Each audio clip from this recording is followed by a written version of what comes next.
The baseball world just got rocked, shattered, absolutely obliterated by the most explosive leak of the offseason. If you're a Dodgers fan, you need to hear this immediately, because behind closed doors in Los Angeles, Andrew Friedman and his front office wizards have been crafting a master plan so bold, so audacious, it's about to send shockwaves through every clubhouse in Major League Baseball. We're talking a complete infield revolution involving Bo Bichette, Mookie Betts, and a positional chess game that nobody saw coming. The fuse? Lit when Dylan Cease signed his massive 7-year, $210 million deal with the Toronto Blue Jays just days ago. That wasn't just another free agent splash, it was the spark that ignited a powder keg of moves about to explode across the league. And the Dodgers? They're right at the center of the blast radius, ready to strike. But let's rewind for a second. Why does this even matter? Why is Bo Bichette the name on everyone's lips? Big-time bat speed. Big-time power. He'll be a free agent at the end of the season, one of the best hitters in the American League. And it's gone. Another home run in this game for Bo Bichette. But yet another extra base hit. What a play by Bo Bichette. That's his 44th double of the year, leading the majors. Bichette rips the first pitch. Been a great year offensively. Bo has such a dynamic swing. Sources close to the situation were certain he was going to be an option. Yeah, certain. We were certain he was going to be an option at that point. Once he went out for catch play, and today I feel really good. I feel like I did yesterday. I feel really good in the Game 6. I feel really good. So, we knew it was going to be an option. Bo Bichette isn't just a player, he's a force. His batting average ranks in the 99th percentile. Legitimate power. Consistent run producer. The kind of offensive weapon that transforms a good lineup into a great one. But here's the uncomfortable truth every scouting report whispers. He's not an elite defender at shortstop. StatCast data shows he ranks in the bottom 1% for range. Translation? He struggles to get to balls that top-tier shortstops handle routinely. But nobody's signing Bo Bichette for his glove, they're signing him for that magnificent bat. And that bat is absolutely explosive. Now here's where this story gets absolutely wild. Bo Bichette has been a shortstop his entire professional career. That's his identity. That's his position. That's what made him a two-time All-Star and one of the most recognizable young stars in baseball. But according to the leaked Dodgers strategy, yes, leaked from multiple sources who've been whispering for weeks, if Bichette ends up in Los Angeles he won't be playing shortstop at all. The plan? Move him to second base. And the reason why? Sitting at shortstop wearing number 50, Mookie Betts. Before you lose your minds thinking this is some crazy fantasy scenario, let's talk why this actually makes perfect sense from every possible angle. Mookie Betts found something special at shortstop last season. After transitioning from the outfield and second base earlier in his career, he discovered shortstop suited his skill set perfectly. His defensive metrics? Genuinely elite, top percentiles in Major League Baseball for fielding. Sure, his arm isn't the strongest you'll see, but his incredible range and lightning-quick release? They more than compensate. He gets to balls other shortstops miss and gets rid of it fast enough that arm strength becomes irrelevant.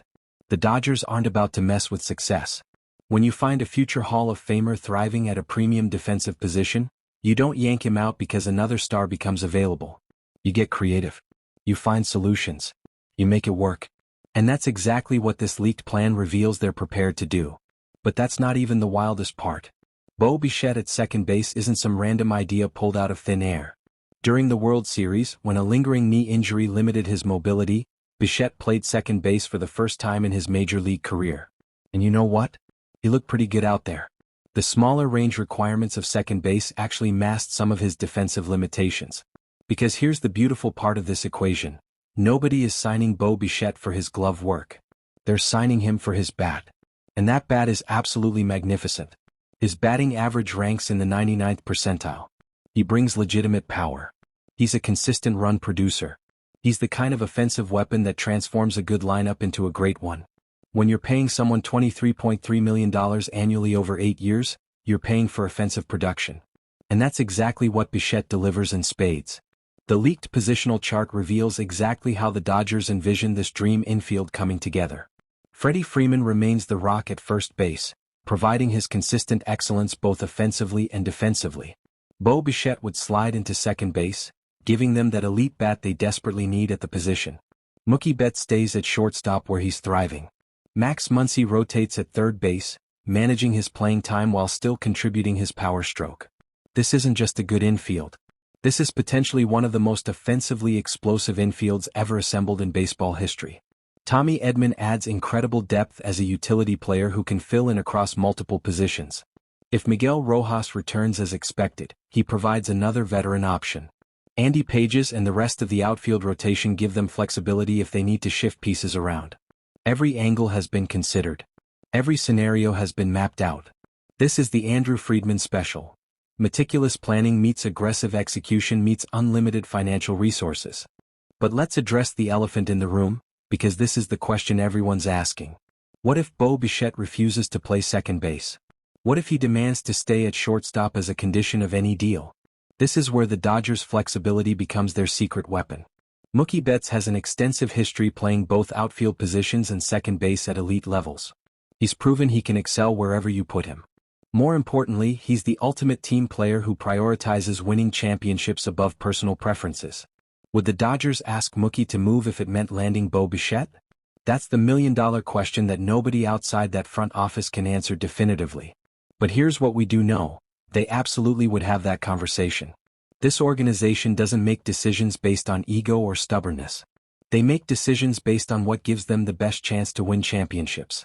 If keeping Mookie at short means losing Bichette to a competitor, and if moving Mookie back to second or the outfield means landing Bichette, you can bet they'll explore every option.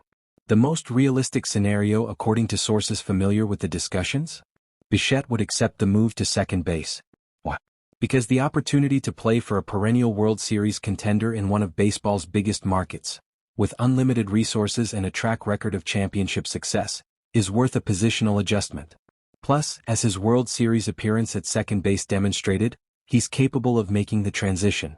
The knee injury that limited him during that series has healed, meaning his mobility should be even better going forward. Here's where the plot thickens even further. The Toronto Blue Jays just committed massive money to Dylan Cease, which raises serious questions about their ability to match whatever offer the Dodgers might throw at Bichette. Can they afford to go 7 or 8 years at over $20 million per season for their franchise shortstop after just locking up a starting pitcher to a huge deal? Financially, yes, they probably can. But will they? That's a completely different question. Recent reports indicate that Toronto has started exploring alternative options, and the name generating the most buzz? Ketel Marte from the Arizona Diamondbacks. The Diamondbacks have openly signaled they're willing to move Marte, and both the Blue Jays and Philadelphia Phillies have already initiated conversations. This development is absolutely massive for the Dodgers' chances of landing Bichette. If Toronto pivots toward Marte as their primary target, it essentially removes the biggest competition for Bichette's services. Let's talk about Ketel Marte for a moment, because this alternative target deserves serious consideration. His .291 batting average last season demonstrates elite contact skills. His power numbers are impressive. He ranks among the top percentiles in batting average just like Bichette. But here's the key difference. Marte is a significantly better defender at second base than Bichette is at shortstop. His defensive metrics are solid across the board. He provides similar offensive production with superior defensive value. So why wouldn't the Dodgers just pivot to Marte if he's available at potentially lower cost? Because star power matters in Los Angeles. Bichette brings name recognition and narrative. He's only 26 years old compared to Marte's 31, meaning you're buying more prime years. He's got that young superstar aura that translates to jersey sales and fan excitement. And most importantly, the Dodgers have never been an organization that settles for the value option when the premium option is available.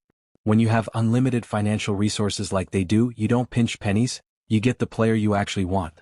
The leaked plans suggest the Dodgers view their bullpen as their most pressing need, and they'll likely address that first before making a major move for an infielder. There are plenty of quality relievers available on the market, and Los Angeles has already been connected to several of them. But once they shore up the bullpen, turning their attention to the infield becomes the obvious next priority. Second base has been a revolving door of adequate but unspectacular options for too long. Adding a legitimate star transforms everything. Think about the lineup protection this creates. Right now, pitchers can work around Freddie Freeman and Mookie Betts to some degree by being careful with them and taking their chances with whoever's hitting behind them. Add Bo Bichette to that mix and suddenly there's nowhere to hide. You've got 3 elite hitters in a row, and that doesn't even account for whoever's hitting cleanup and the rest of the order. The depth becomes suffocating for opposing pitchers. There are no easy outs, no free passes. Every batter in that lineup is dangerous. The financial side of this potential deal is fascinating to examine. The projected contract for Bichette hovers somewhere in that 8-year, $185 million range, which breaks down to about $23.3 million per season. For most organizations, that's a franchise-altering commitment that requires serious budget gymnastics. For the Dodgers, it's just another Tuesday. They've consistently operated with one of the highest payrolls in baseball, and they've shown zero hesitation about spending whatever it takes to maintain their championship window. Several contracts are coming off their books over the next couple of years, which provides even more financial flexibility. This isn't the kind of move that handcuffs future roster construction. It's the kind of move that capitalizes on having Freddie Freeman, Mookie Betts, and the rest of the core still in their prime years. Championship windows don't stay open forever. When you have the opportunity to add elite talent that makes you better immediately, you take it.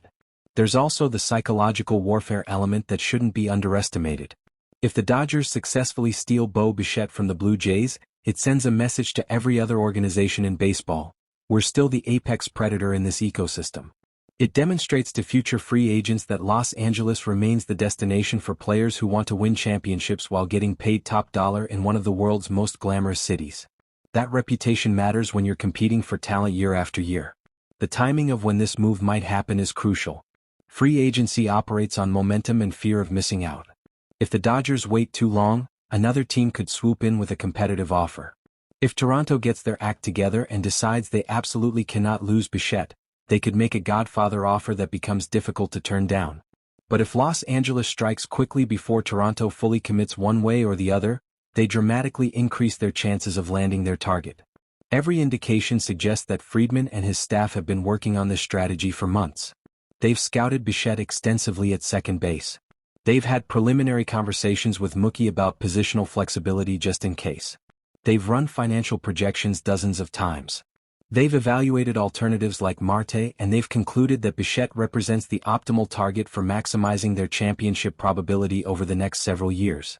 The domino effect that Dylan Cease signing triggered is still rippling through the league. That was just the beginning. The next major move is coming soon, and all signs point to the Dodgers being the team that makes it happen. Whether it's Bo Bichette or Ketel Marte or some surprise target nobody saw coming, Los Angeles is preparing to make waves. The leaked plans give us a glimpse into their thinking, but the final execution could look slightly different depending on how negotiations unfold. What makes this situation so compelling is that multiple teams hold leverage in different ways. Bichette can influence his destination by being selective about which offers he seriously considers. The Dodgers can use their championship pedigree and financial might to overwhelm competitors. Toronto can make a last-gasp effort to retain their franchise player. Arizona can set whatever price they want for Marte and potentially trigger a bidding war. It's a multi-layered negotiation happening simultaneously on several fronts. For Dodgers fans, the excitement is reaching fever pitch levels. The possibility of adding another elite bat to an already loaded roster feels almost unfair to the rest of the league. Imagine walking into Chavez Ravine next April and watching Freddie Freeman, Bo Bichette, Mookie Betts, and Max Muncy taking infield practice together. That's not just a championship-caliber infield. That's a collection of talent that could define an entire era of Dodgers baseball. The defensive alignment, while not perfect, would be significantly more stable with clearly defined roles for everyone. Bichette's defensive limitations become less problematic at second base. Mookie continues thriving at shortstop. Freeman remains steady at first.